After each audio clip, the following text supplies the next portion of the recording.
ایک بادشاہ تھا, اس نے ہیرے لیے اور اس نے کہا جی یہ اس میں اصلی بھی ہیں اور نقلی بھی ہیں, جو یہ بتائے گا کہ یہ اصلی ہے اور یہ نقلی ہے اس کو انعام ملے گا, اور جو نہیں بتا سکا اس کی گردن چلی جائے گی. کئی لوگوں نے اپنی گردنیں ضائع کروائیں.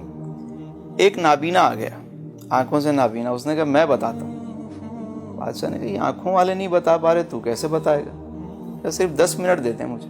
وہ گیا ہیرے لے کے دھوپ میں بیٹھا, 10 منٹ کے بعد آیا, اس نے کہا یہ اصلی ہیں اور یہ نقلی. چیک کروایا تو بالکل صحیح. یہ کیسے ہوا کہ آنکھ والے نہیں بتا پائے, تو نابینا ہو کے تو نے بتا دیا؟ اس نے کہا ویری سمپل.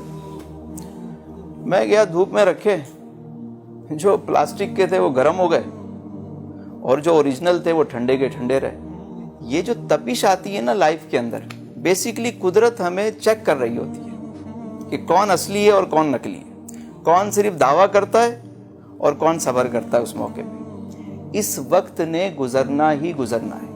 ہم اگر اس معاملے میں آ کے دیکھیں کہ یار کیا میرے گھر میں کھانا پکتا ہے 3 ٹائم, میرے پاس اتنے پیسے ہیں کہ 6 مہینے اگر میں گھر بیٹھ جاؤں تو مجھے کوئی پریشانی نہ ہوگی, میں کہاں سے چلا تھا.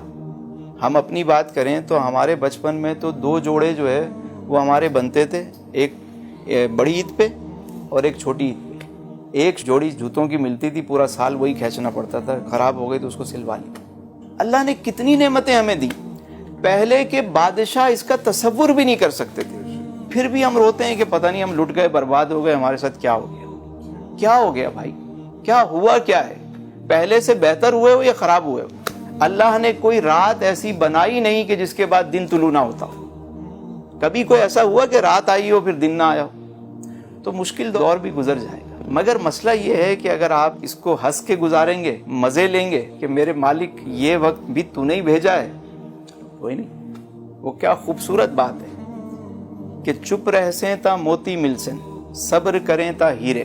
یعنی خاموش رہو گے تو ملے گا, لیکن شور مچاؤ جتنا مچا سکتے ہو, کیا ہوگا اس سے؟ ہماری بزنس کمیونٹی کا ایک سب سے بڑا جو مسئلہ ہے نا وہ یہ ہے کہ ہم سے جب کوئی پوچھے نا بھائی کیا حال ہے, یار دھندا نہیں ہے, مزہ نہیں ہے, ہر وقت رونا, ہر وقت گلا کرنا, اس کو ختم کرنا ہے. کوئی پوچھے کیا حال ہے, کہ اللہ کا شکر ہے الحمدللہ, میرے مالک یہ بغیر وینٹ کے میری سانس آ رہی ہے, تیرا شکر ہے, میرے کو تو نے یہ آنکھیں عطا کر دیں, تیرا شکر ہے. وہ شیخ سعدی جا رہے ہیں, مسجد میں گئے نماز پڑھنے تو کوئی جوتے اٹھا کے لے گیا, باہر نکلے تو دیکھا کہ کوئی جوتے ہی غائب ہیں. آپ سوچ رہے ہیں وقت کا اتنا بڑا شیخ ننگے پاؤں جائے گا, لوگ کیا سوچیں گے؟ اتنے میں کیا دیکھتے ہیں کہ ایک شخص سے اس کے دونوں پاؤں نہیں ہیں, زمین سے گھسٹتا ہوا آ رہا ہے. شیخ سعدی فوراً سجدے میں گر گئے, کہا میرے مالک میرے تو جوتے نہیں ہیں, اس کے تو پاؤں نہیں ہیں.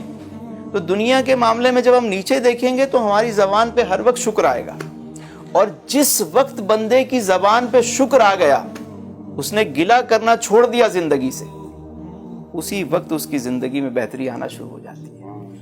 کہ پریشانی حالات سے نہیں ہوتی, یہ خیالات سے ہوتی. حالات تو سب کے گزر جاتے ہیں, ضرورتیں تو فقیروں کی بھی پوری ہو جاتی ہیں, خواہشات تو بادشاہوں کی بھی پوری نہیں ہوتی. ہم نے اصل میں خواہشات کے انبار بنائے ہوئے. ضرورت ہماری کچھ ہے, ضرورت کے بعد سہولت ہے, سہولت کے بعد آسائش ہے, آسائش کے بعد زیبائش ہے, نمائش ہے. ہم نمائش کو بھی جو ہے نا وہ سمجھتے ہیں کہ یہ بھی ہماری ضرورت ہے. ضرورت نہیں ہے یار. ضرورتیں کیا ہے؟ پینڈامک میں امیر کی ضرورت بھی وہی تھی, غریب کی بھی وہی تھی, 3 وقت کا کھانا, سکون سے بیٹھ.